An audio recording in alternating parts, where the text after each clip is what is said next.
Hi there. I'd love to say a few words about this wonderful book, Stephen Driscoll's Made in Our Image, God, Artificial Intelligence and You. There are four things I'd love to share with you about this book.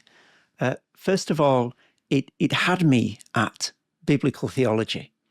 The frame that Stephen uses to address the theme of artificial intelligence is creation, sin, the cross and the new creation. And right from the beginning of the book, that just rang so rich and true to me. There's no proof texting here. There's no filtering everything through one particular doctrine or one particular prism. Stephen uses the whole Bible narrative to talk about artificial intelligence and therefore is able to set out a full banquet of biblical material on this theme.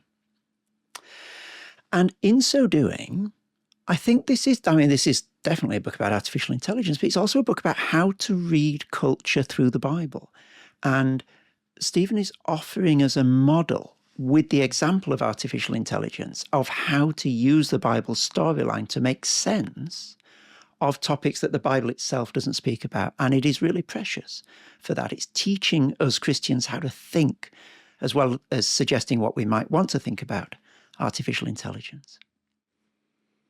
The second thing that I really love about this book is that it is comprehensive, but it's not exhausting. You know, some books can tend to be comprehensive by becoming exceedingly long and trying to cover everything. Well, this book doesn't do that, to its great credit.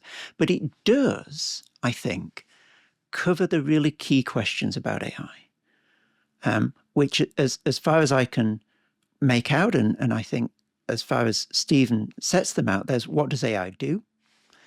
What does AI do to us as human beings as we engage with it? What does AI show us about ourselves? What does it reveal about the way we see the world?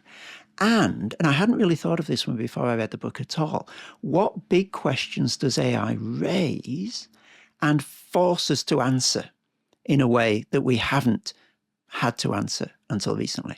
The questions like, what is a human being? You know, that's been left to the philosophers, hasn't it, for such a long time. But now everybody is faced with this idea of what is a human being, because we're coming up against this thing, AI, that looks and sounds and acts a lot like a human being.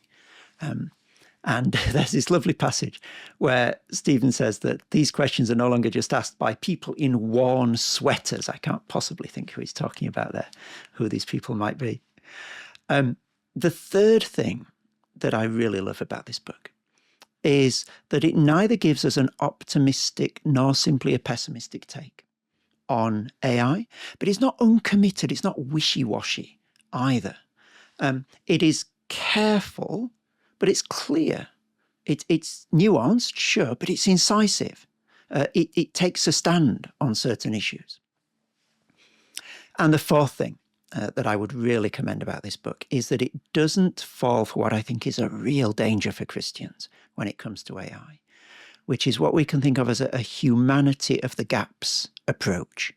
We pick the one thing that AI can't do at the moment and say that's what it means to be human. It can't understand grammar is one of Stephen's examples. So that's what it means to be human. It's not creative. It can't do sarcasm. And the danger, of course, is that as AI improves, it may well be able to do these things. And so we have to retrench further and further into our understanding of what a human being is. But this book doesn't do that. It unfolds the image of God, not as a quality that we possess, but as something that is part of a relationship to God. And it does so really wonderfully. And AI is, I think almost everyone is agreed today, undoubtedly one of the huge issues of our time.